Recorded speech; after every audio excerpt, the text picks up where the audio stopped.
Last weekend I ran an ultramarathon, and as a result, I now have a couple of things in common with an adult bear.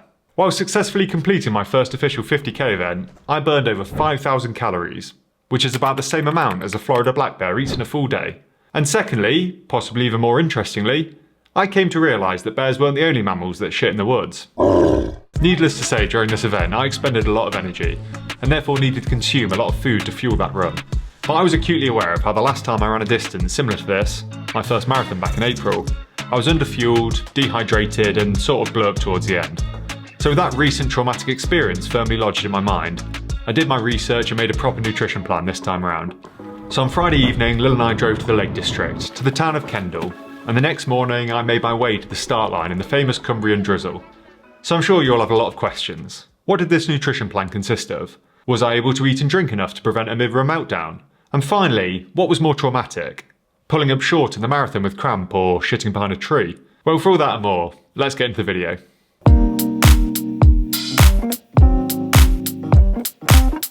Right, so first off, a bit of context. I'm relatively new to running in the last 18 months or so, and the marathon I ran in April was my first, a sort of training run for the ultras that lay ahead. And in fairness, it wasn't a complete disaster.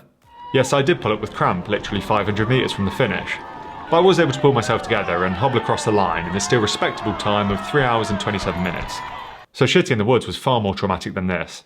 But if you break down my data from the marathon, something clearly went wrong around the 32km mark as my pace dropped significantly and I struggled with cramp from that point onwards. And I'll come back to why I think that happened shortly. But first of all, back to the ultra. And for this 50k race, my nutrition started the night before.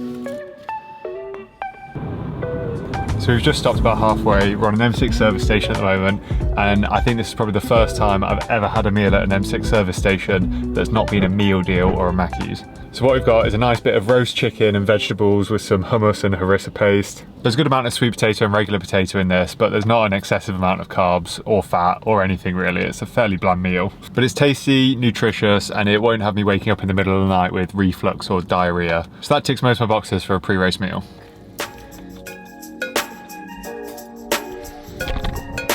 How are you enjoying your Friday night, Lil? What more could I go on?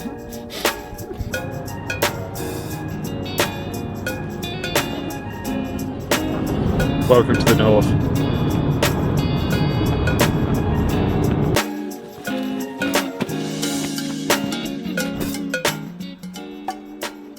So it's about 6 AM in the morning, just woken up. I've had less sleep than I ideally would have, but it's just over 2 hours until the race starts, which for me means meal number one. I've got a load of mixed granola, some yogurt, some blueberries, and then some honey on top. Usually I'd have a handful of mixed nuts, but I don't really want too much fibre, protein, fats, anything really that's not carbohydrate this close to the race. So I'm all done, about ready to leave, but I'm just going to pack my running vest first. So it's mandated that you've got to bring 2 litres of water with you. So I've got a litre on the front split between these two kind of hydration flasks, which I'm going to put some electrolyte tablets in. And then I've got a 1.5 litre reservoir tank on the back as well. And then food-wise, I've got some trail mix, which I made earlier, a good handful of jelly babies, and a few different energy gels. Lewis just dropped me off and I'm just walking into the event. The weather forecast did suggest that it might actually be sunny. Always need to take that with a pinch of salt in the Lake District though.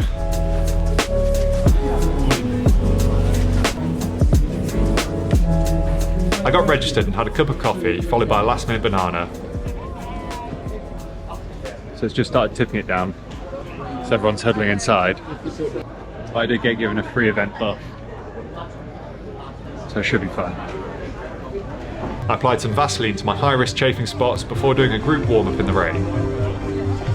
2, 1, let's get it! And before I knew it, we were off. Here we go!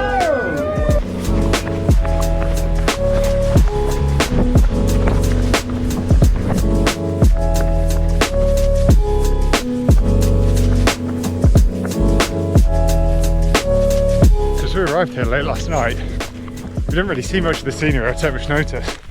But I seem to have ended up in the Shire. I think I would know because I've actually been there. As the clouds lifted, so did my spirits, and I tore up the first few kilometres, passing the previous wave of hikers who just set off half an hour before me. Morning! Morning! Morning! Morning, morning, good luck. Thank you, you too! To your left. To your right. Cheers. Going to the route. But after settling into the race, I started to have a think about what sort of time I might be aiming for. Right, so I'm about 8.5k in, approaching the 10k mark, and I feel like I've finally got a bit of a lay of the land. Coming into this, I had absolutely no idea what target I was aiming for, and every ultra course is pretty unique. That being said, I kind of have an A target, a B target, and a C target. My A target is about 5.5 hours, which right now I'm on track for, but I haven't had any stops yet, and we're very early doors. The B target, probably a lot more realistic, is around the 6-hour mark, and the C target is just to finish. Right, so I'm officially 1 hour in. It's about time to have some food, I think. And just as I say that, I think we're passing the first rest stop.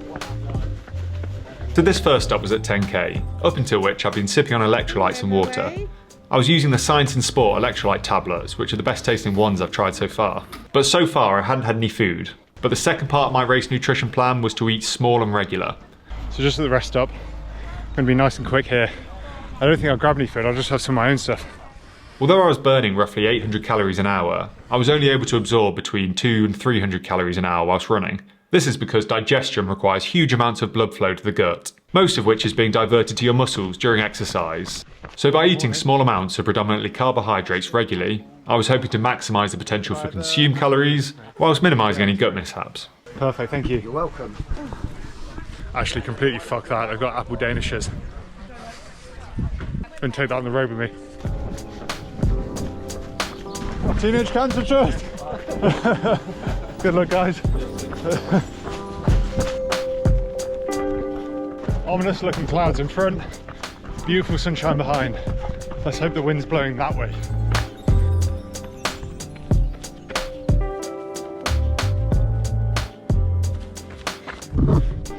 I'm afraid those sick running shots are going to be few and far between. Can't be asked for running double the distance. Well, I'm absolutely loving this so far. I've been so lucky with the weather. Obviously we're less than a quarter of the way through, but still, coming to the Lake District in June, as long as it's not raining 100% of the time, I count that as a win.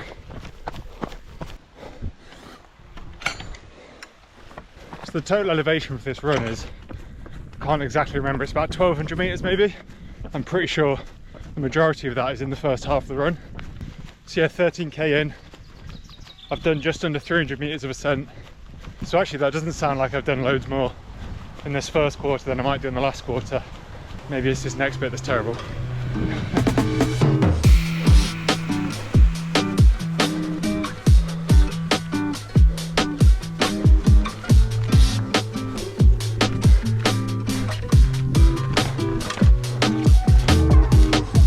Tempted fate a little then.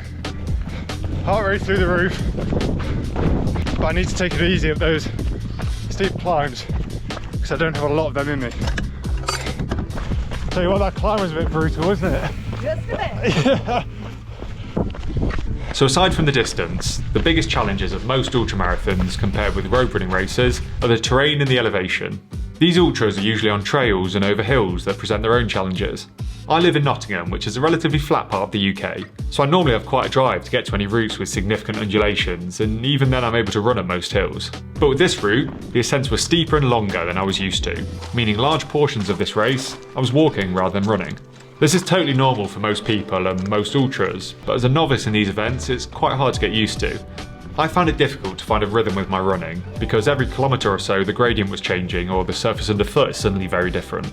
Of course, this is all part of the fun of trail and ultra running, and for me, I'd rather this challenge than relentlessly pounding pavements, even if it does take a bit of getting used to. As long as you run over the peak, it still counts as a run. So about 20k in, and as I predicted earlier, the climbs came. My god, there were two massive ones. But what goes up must come down. So just as I've passed the half marathon point, you can see Lake Windermere in the distance. It's amazing. Looking back when I did my marathon in April, I massively underdid my nutrition and hydration. I was just purely going off what I was given at the feed stations. I didn't want to slow my pace. I chose not to take any gels or fluids with me on the day, relying exclusively on the feeding stations, which I sort of regret. I then didn't take full advantage of each water stop, and there were only 2 stations actually providing gels, the first of which wasn't until past 10 miles. Over 1 to 2 hours of running, I probably would have been fine, but running hard for 3.5 hours, close to a maximum effort, well, the dehydration and undernutrition snowballed, and in the last 10k I hit a wall, and it became a real battle, as you can see with my pacing and heart rate data. Part of this drop in performance towards the end was clearly due to a lack of fitness, but I also recognised I should have started earlier with my feeding and drank more. It's not necessary to replace every gram of lost water during the course of the race itself, but the longer you're running, the more small deficits in total body water compound. The fact that my pace was slower over this 50 kilometres and I was stopping more frequently gave me an opportunity to get fluids on board and actually assess how I felt. Was I thirsty? Had I actually been peeing? How much had I drank the last hour? But with a slower, more relaxed atmosphere in the ultra versus a more conventional marathon, I found it much easier to step back and think to drink. It's absolutely delicious, this trail mix. It's like chocolate, granola, some nuts and some berries. But it isn't half stodgy and hard to eat when you're running. I think I'm also going to have myself a little gel.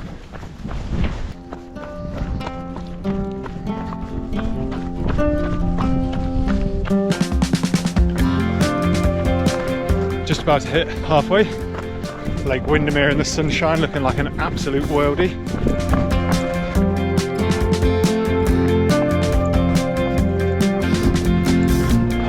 The water in my camelback's gone nice and warm. It's just gently simmering against my hot, sweaty back. I finally started descending into Ambleside, where there was a big lunch stop at the 29k point, and I met up with Lil. I just ran past Lil as I came into the village. I'm going to grab a quick bite to eat, hopefully meet up with her, fill up my bottles and get going. I have to say the rest stops at this race were great. They had a different variety of food and drink at every place. Here they had sandwiches, crisps, cookies, energy bars, fizzy drinks, a whole load of stuff. Screw the fruit. I could have probably ran with only a small water bottle and a couple of gels if I wanted to because of how well stocked these stops were. Other people on the day were walking this course, so we're taking an hour or so here.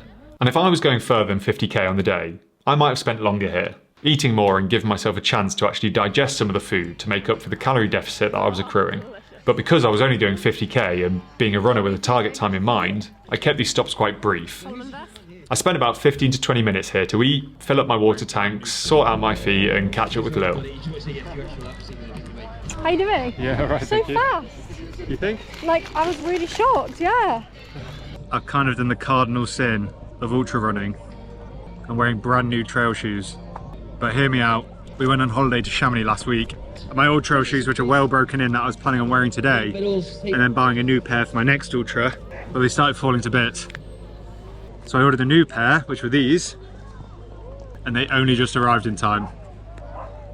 But thankfully, so far, they've been absolutely great. Bye, good luck. And then 3.5 hours after I'd started the race, I was off again for the final 21k with what I hope would be a slightly flatter section. So after that last rest stop, I've had to swap my watch to the other wrist. I've already got a bit of a silly tan line, and I made the executive decision to swap wrists to stop it from turning into a full-blown twat tan.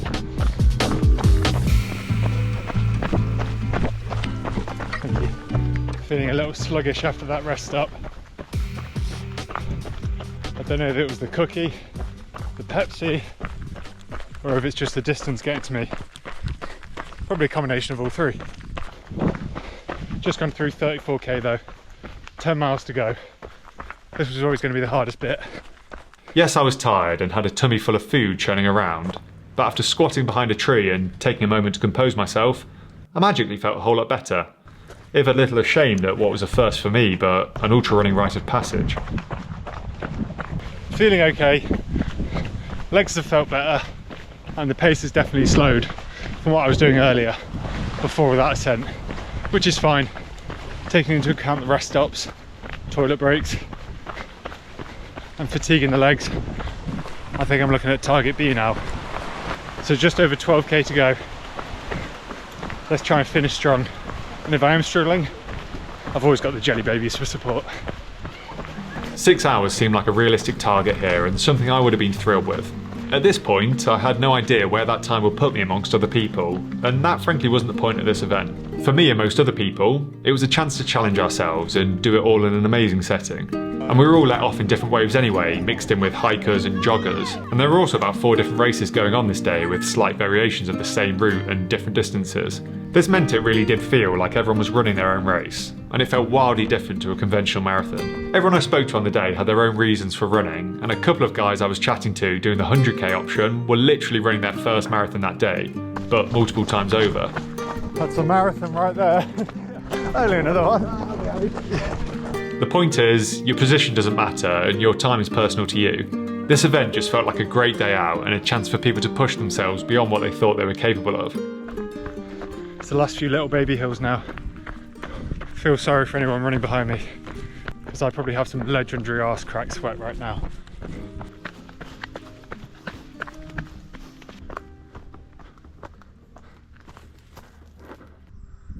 Quads are starting to cramp a bit on both sides. I'm going to try and walk it off, get some fluids on board, and a couple more gels. Not long to go now though, so it won't stop me. I arrived at the last rest stop, checked in with the marshals and left briskly. Oh crap, is it that way? Yeah. I don't think it goes on too fast. Alright, I swear I've just come down that. Jelly babies. Let's go. On that marathon day in the last 10k, what saved me was the trays full of jelly babies that the people of Brighton were offering up on the side of the road. Much like EPO to Lance Armstrong, they have a real performance enhancing effect on me. Honestly, those jelly babies have done absolute wonders for my legs. I feel like a new man. I do not know what they're putting in them. I don't want to know, frankly, but keep doing it. Oh, it's going to be close to getting in the 6 hour mark, guys. This is what I like, a bit of excitement. I've got 6k and 40 minutes to do it in, which doesn't sound like a huge task, but my pace has slowed right down. Let's see what we can do.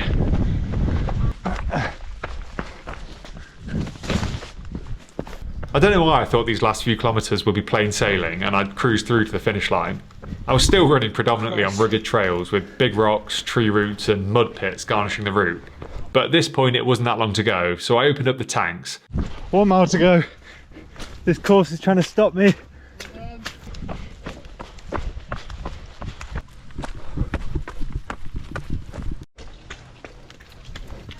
Cheers. Yay! Good job! And finally, I crossed the finish line. Well done, Ad. I collected my medal, downed a little bit of the bubbly and caught up with Lil, who'd been a fantastic supporter, and I took it all in.